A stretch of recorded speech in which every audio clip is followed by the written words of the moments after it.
hello, good evening, good morning, what is up, wherever you are in the world. Thank you for joining us. This is Carolina Ballistics and Training Academy, our official podcast. Today, we have a very special guest, Mr. Rudy Cartassi of Rad Industries and RAD Range. Again, we're sorry today, the man, the myth, the legend, David Harris could not join us. He had gang shit to do in a faraway place. Alrighty, Mr. Rudy, tell us about yourself. Who are you? What do you do? And what is Rad Range and Rad Industries? Okay, like you said, my name is Rudy Cartassi. We do weapons manufacture at Rad Industries. Rad Range does training and event center. We're located in Burlington, North Carolina. You've been to our range multiple times. Oh yeah, I love it. It's a great place, 300-yard rifle range, 45-yard pistol pit, so you got 180 degrees of movement. We do a lot of stuff with classes and teaching concealed carry, all the way up to self-defense, including with pistol, CQB, core rifle 101, 102, shotgun training. So it's a gambit of just training right there at Rad Range Training Event Center. Yeah, for sure. And what I really appreciate about y'all's range specifically is that it's like a executive gun club. Yes, it is a 2A fun house, as you would call it. After you're done shooting, you come to the bar, have a drink. We have pool tables, darts, a really good community. I think we're at about 250 members. And our main focus is to train, the civilian market, but also law enforcement. And then also with the shoot house coming on, when people have time off, if the military wants to practice, they can, or law enforcement, whatever it is. Even just like a house just for your own safety for a civilian, just to get what's like shooting in four walls. Yeah. Y'all do a lot of great things. So the theme of our show today is the state of firearms in the United States. Oh boy, that's a loaded question. And you are, I would say a relatively moderate 2A guy. Would you agree with that statement? Only in public. Yeah. I'm a pro 2A, obviously. Yeah. I not only support the Second Amendment, that's what I do. I kind of look at the laws, the way they are applied, because I teach concealed carry and stuff like that. And it's just the state of affairs we're in right now. Like you said, it's a dire situation. Yeah. We've already had like the Miller decision, the Heller decision, and now just like 4 months ago, the Bruen decision. Yeah. And that really is shaping the landscape for a contest, basically a constitutional contest for the NFA, National Firearms Act, and GCA, Gun Control Act of America. And you can't tax a right. We all know that. Yeah. That's been there all the time. If these firearms, short barrel rifles, short barrel shotguns, suppressors, machine guns, and weapons of destruction, if there's a $200 tax stamp on them, that's taxing a right. Because even a suppressor is considered a firearm. Yeah. Even sales tax technically would be taxing a right. It's interesting that like those are little subtle things that are like common sense, but are very, very real aspects of the American society we live in right now. Yeah. Yep. And most people are familiar with general firearms, your GCA stuff, which is like your revolvers, your pistols, your derringers, your shotguns, your rifles, stuff like that. I equate that to like, you ever seen like a pool that has a 3-foot section, 8-foot section? Yeah. And there's a buoy in the middle, about 5 foot. You're between the 3 and 5 when you're talking about GCA items. Wow. When you get into NFA, your suppressors, your short barrel shotguns, your rifles, your machine guns, and that, you're in the deeper section, the 8 to 5 foot section. Gotcha. And then when you get into FFLs, like we carry our Type 7, which is manufacturing and Class SOT, now you're in the Olympic-sized swimming pool. You have the ATF, the DOD. They're watching you, monitoring you more closely on what you're doing, because you're also selling firearms and you're manufacturing them. Yeah. And that's what you guys do over there. Yes. So I've had a lot of activity. I posted a video of me shooting an automatic AK-like weapon. Yes. Can you expand on the legality of an automatic rifle?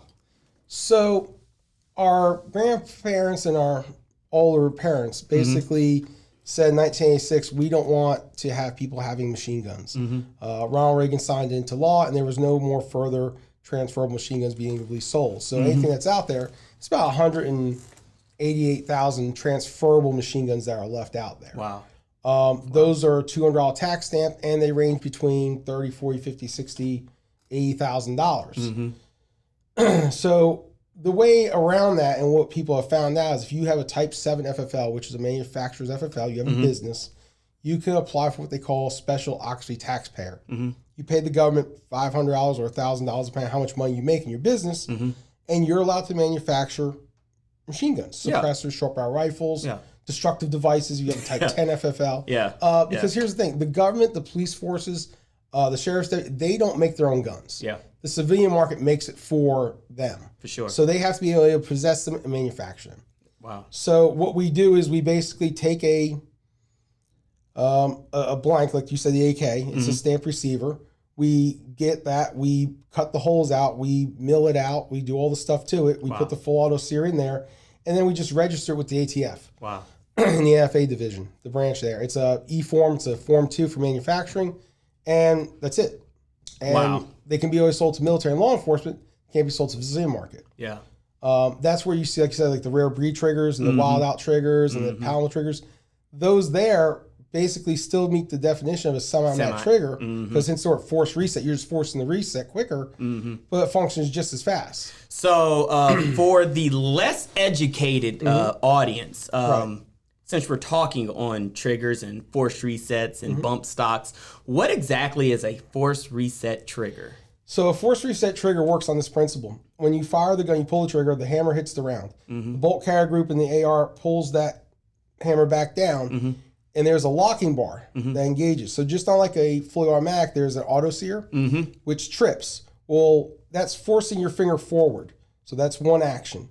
And then as the bolt comes back, it knocks that locking bar out of the way, and you're subconsciously pulling back on the trigger, which makes it fire again. Wow. Very cool. It's an 1/8 of an inch reset, but there is a reset. And that's technically, it's still there's technically a reset. And there's a locking bar that prevents that. Now, what happened was this, and it actually happened to one of my customers. He got an Aero Precision. Great lower, by the way. Great company, Aero Precision. For sure. They Cerakote their FDE lowers. And when they do that... Real quick, explain FDE. Flat dark earth. Okay, go ahead. It's the color. Gotcha.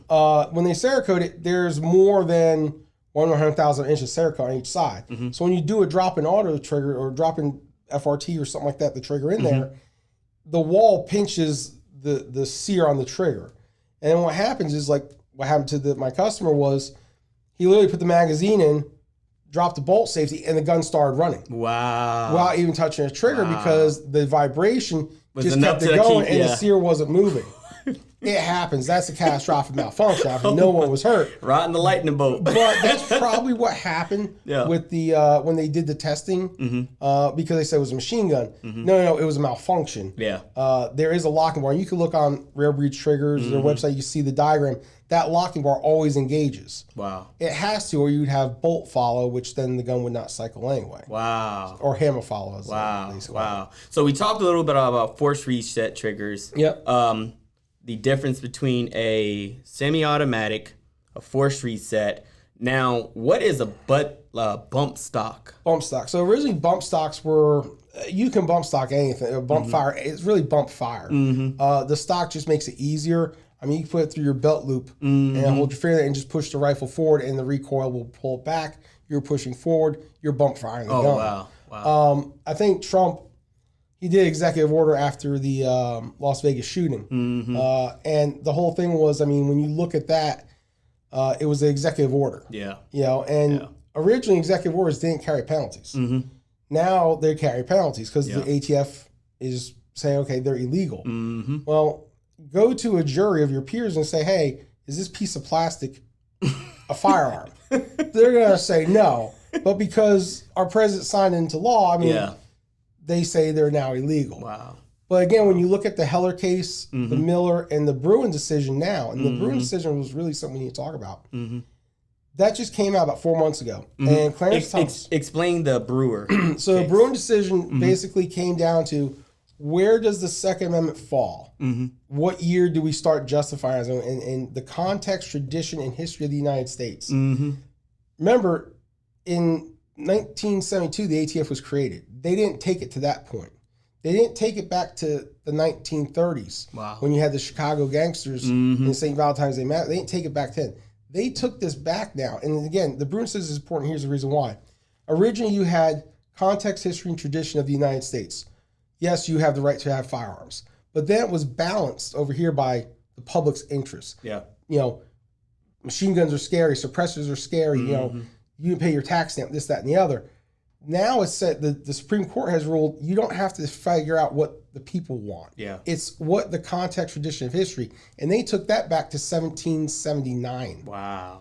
So literally, that's when they took it back to. So think about it, up until, like, you're in the military, up until 1983, civilians had better weapons in the military. Yeah, for sure. Okay, it was Historically. Yeah. And it wasn't until 1983 when the government was like, hey, we need a weapon. The areas where your ARs, your M4s, your M16s, and stuff like that started going through. And nowadays they're up to, like you said, the Spear and the M5. Yeah. Like I think I would say in general, civilians have had better weapons than the military, and just like quality. Like for instance, like my go-to rifle that I have at home is a 16-inch Geisley Super Duty. That rifle costs like $2,000. The rifle that I run at work is a Colt, the Colt M4, which runs stock like $1,000. Right. You know what I'm saying? And that rifle has been in circulation for what, 10 years? So And here's the thing. Think about it. The United States military doesn't own Colt. Colt actually made the weapons for the military. Exactly. Where guys, like you said, Super Duty was made, you know what I'm saying? And they could make it for military if they had the contract. Yeah.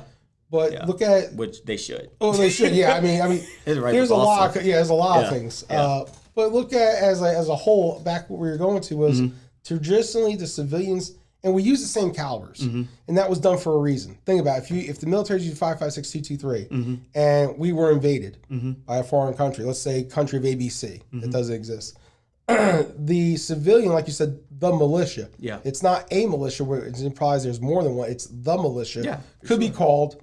Every able buy from 16 to 60, and we use the same ammo. Yeah, 5.56 223. The civilian market and the military market was always interchangeable. Even the National Guard, the state police, they all use that same 5.56 223 round. Yeah, wow, incredible. So let's talk a little bit about gun laws. Okay, I know this is a subject that you're very, very passionate about. Yes, we talked a little bit about taxing on our rights. Correct.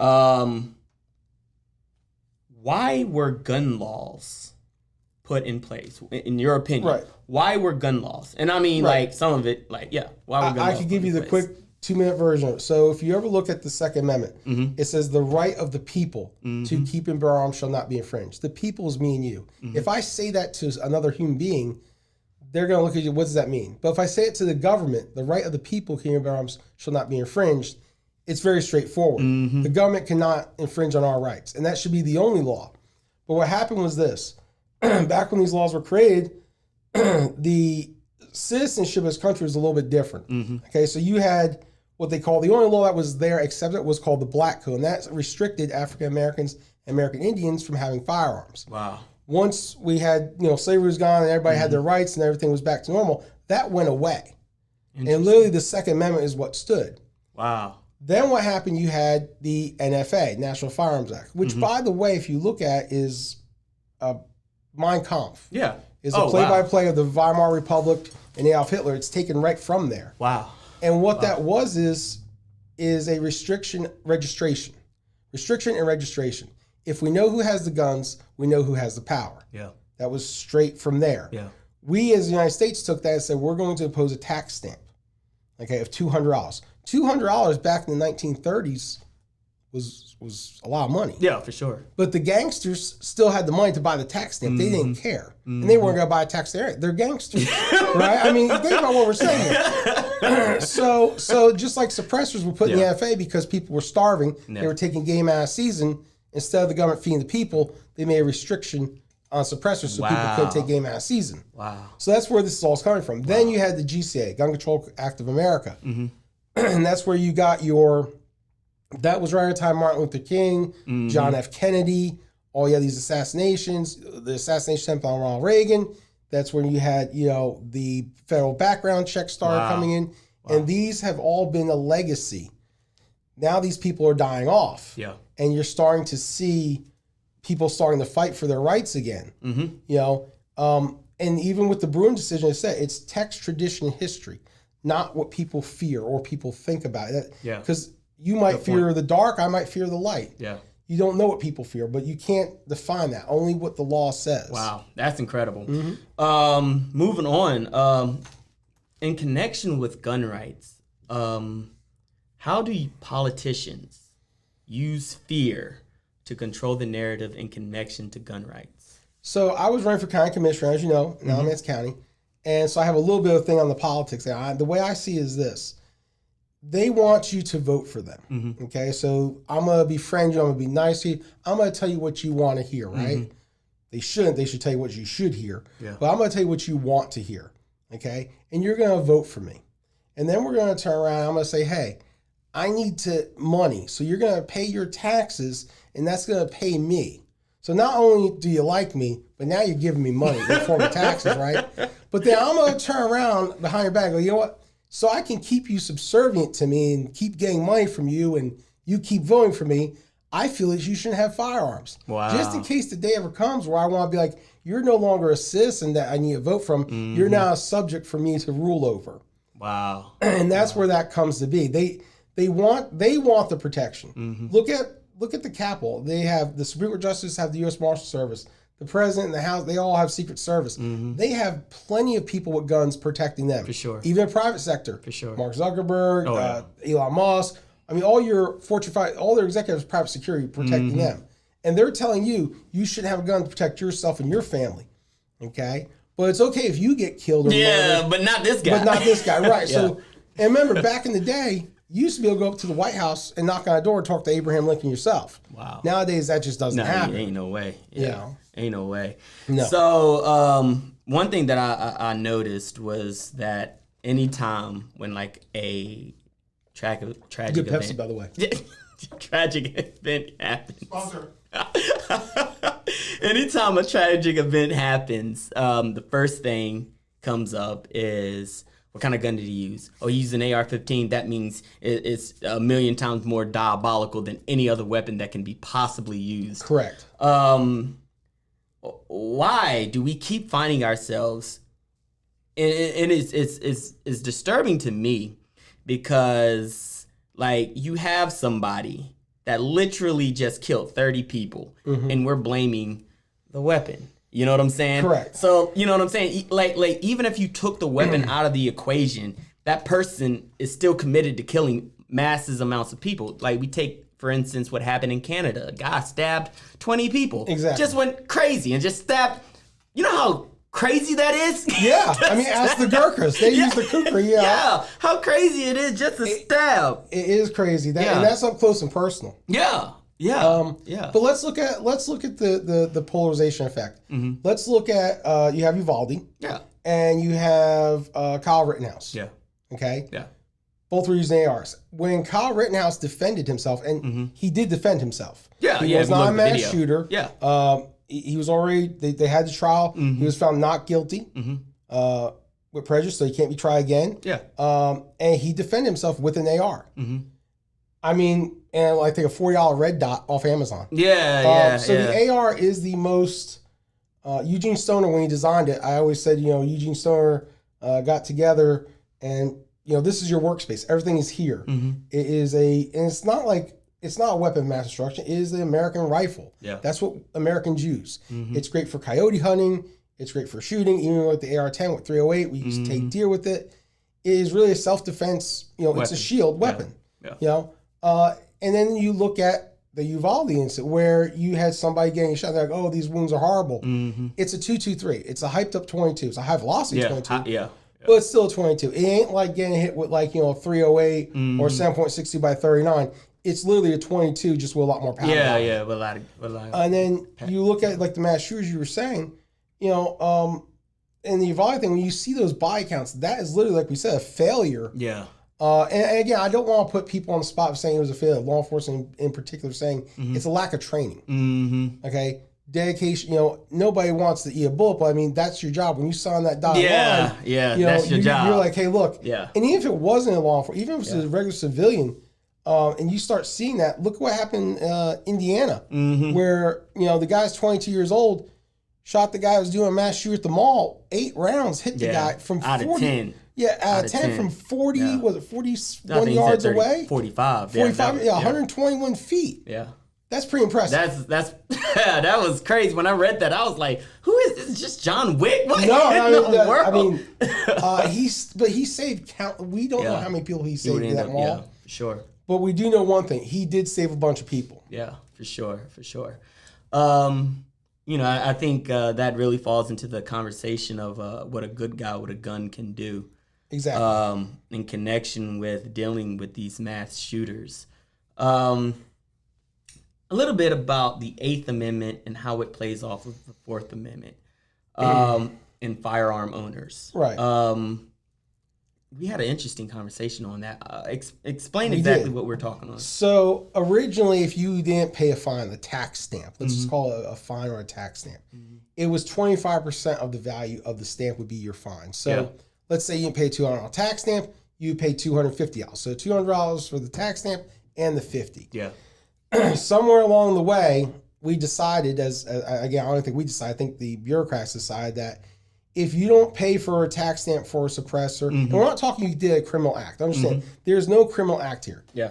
There was no murder, there's no robbery, there's no criminal act. You just, you made a gun, whether it be a machine gun, whatever, and you failed to pay a tax stamp. Yeah. Okay? The fine for that is $250,000 and or 10 years in federal prison. Yeah. That's excessive. Yeah.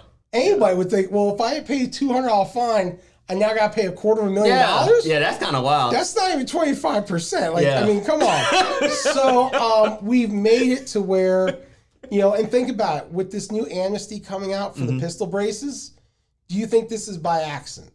So we just were saying we're going to hire 87,000 IRS agents. Think about this. 87,000 armed IRS agents. Now, all of a sudden, in December, they want to do amnesty for pistol braces. And they want to have a registry of them. Wow. Well, why would we do that? Yeah. Because if you don't pay your taxes, guess who you're going to get a visit from? Because taxes fall under who? The IRS. Yeah. Wow. That's really interesting. It's interesting how things kind of meld together when it comes to the subject of firearms. And I made this comment a while ago in connection with the slogan of "Don't tread on me." It's a very, I guess, word is it like a common sense statement? Like, right. I'm not entirely sure how it became so controversial to say, "Hey, don't step on my rights," right? Yeah. But think about it. So let's say there's some guy in the middle of the woods, doesn't have electricity, doesn't have power, camps out, has his own land up there. He's not bothering a soul. No wife, no dog. He's just by himself, lives off the land, and has a shotgun that's 18 inches. Yeah. He's not bothering anybody. Why would you care to go up there and arrest him because of a shotgun? He hasn't committed any crime. Yeah. You see what I'm saying? Yeah. But to the ATF, that's like, oh, he has a shotgun. He's committed a crime, even though it's victimless. Yeah.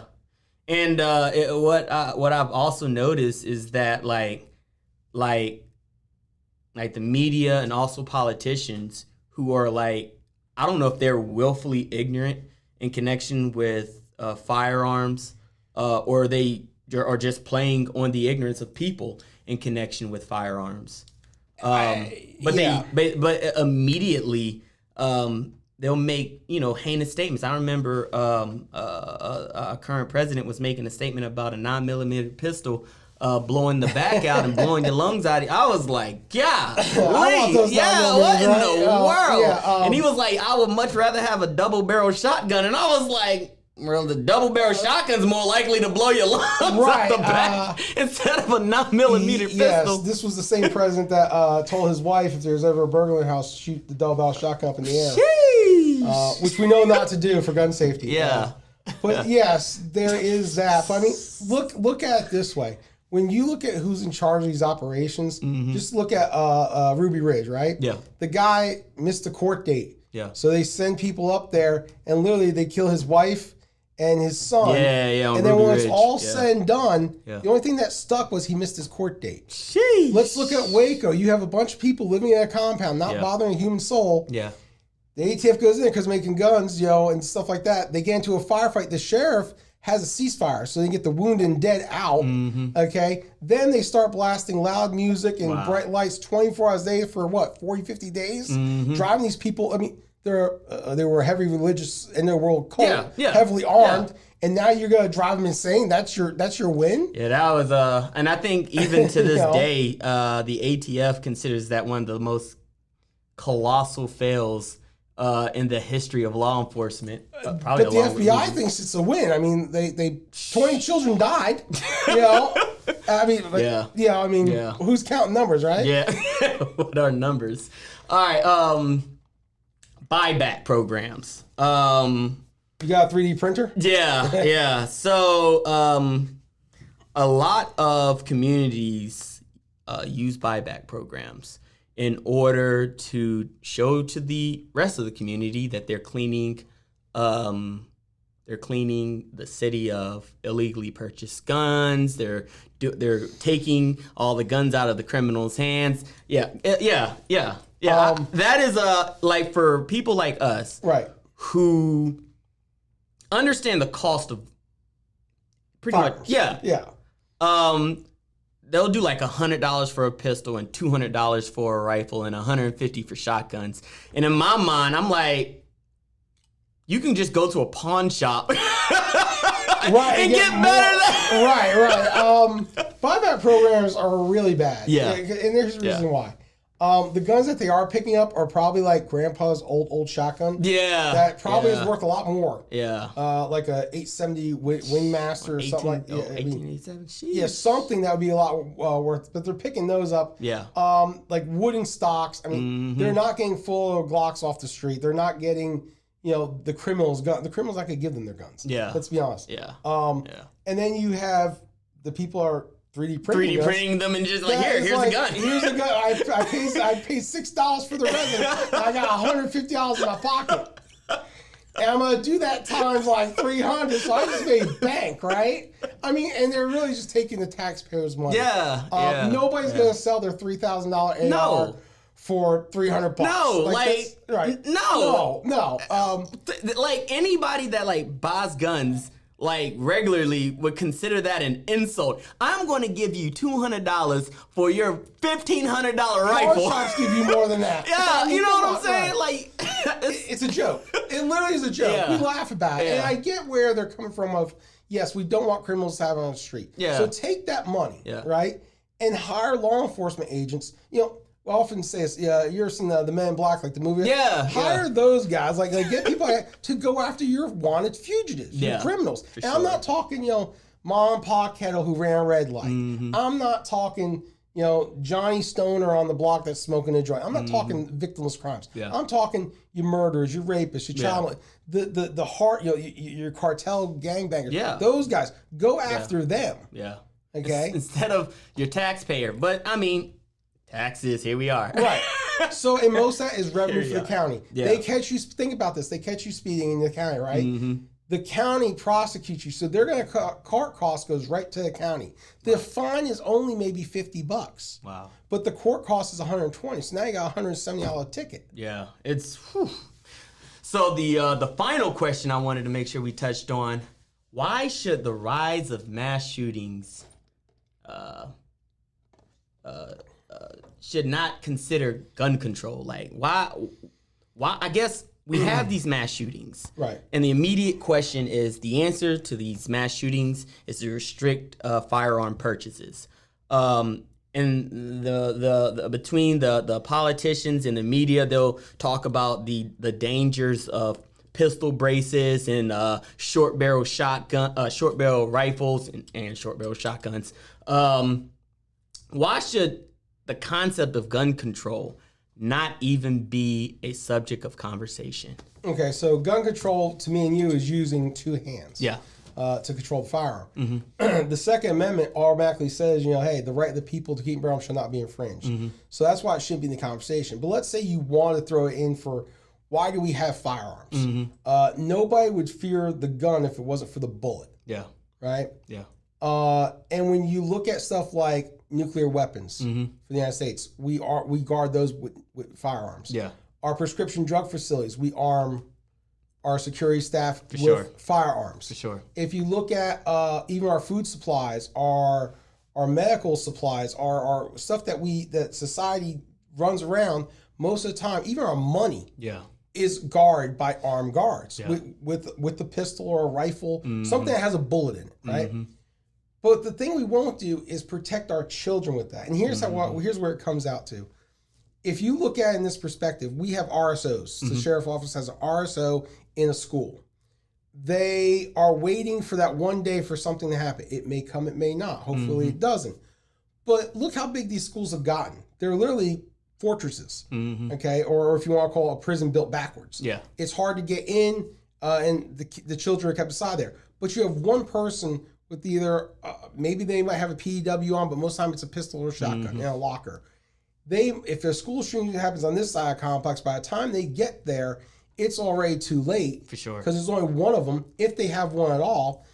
But we won't arm our schools and fortify them with security staff as we would our banks. Yeah, true. Our, like I said, our nuclear, our what we consider most important to us is our children. Because, we'll all go, and then they're the next generation. They're the most important thing, right? And I think, like, just on a conversation of our kids, like, our kids seems to be the least funded aspect of our community. Like, even like you take the conversation of how much they're paying teachers, you know what I'm saying, is ridiculously lower than where it should be, or how much it costs for childcare. The cost of childcare is astronomical. Even if you have, a good job, it's still high. I've been in the military for quite a couple of years. And even with 3 kids, it was still like $4,000, $5,000 a month. Yeah. Like where and think where am I getting the laws need to change too. Let's say you're driving by a high school and you see somebody walking up to a high school with an AR shooting at that school. Realize the moment you take your gun out of you got your car and you walk on school property, even if you killed the active shooter, you still broke the law because you brought a firearm on school property. True. Even though you could have stopped it, they're going to charge you for it.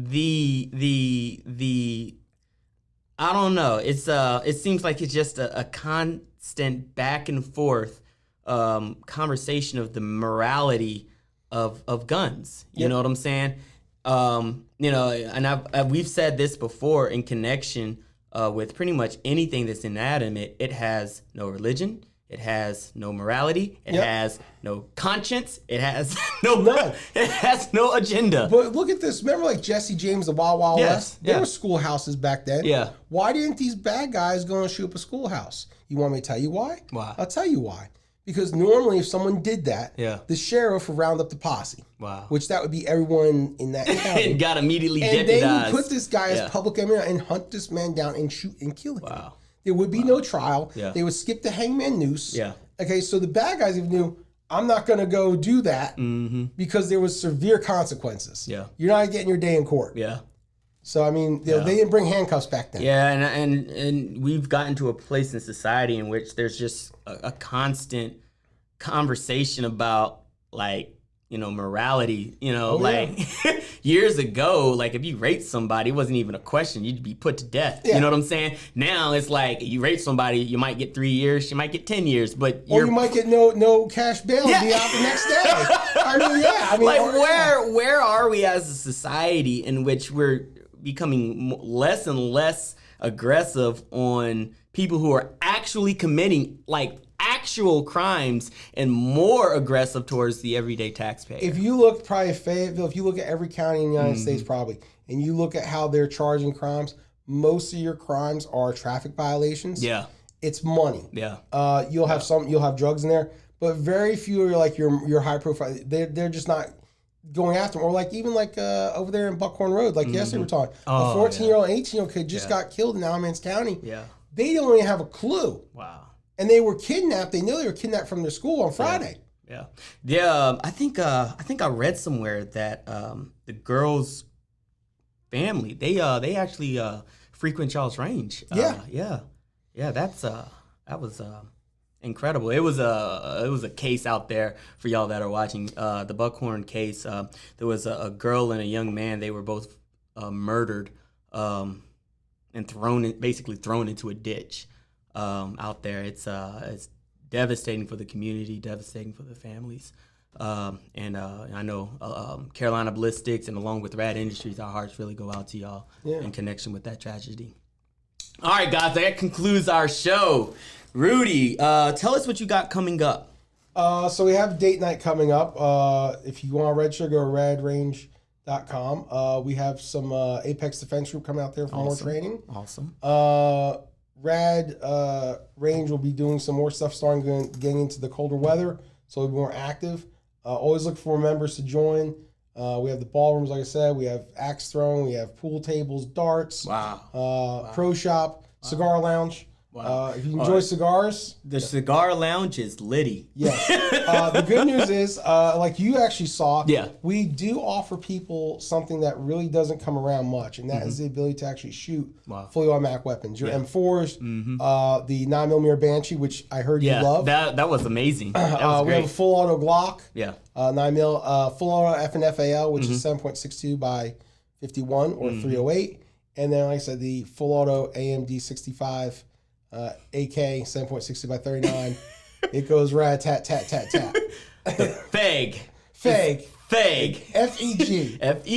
is the AK-like platform. Yeah. Yes. Alrighty, guys. Thank you guys so much for tuning in. If you made it this far, you are the real ones. Thank you guys so much. My name is Daniel Erwin. Thank you, Rudy Cartassi from Rad Industries and Rad Range. And we are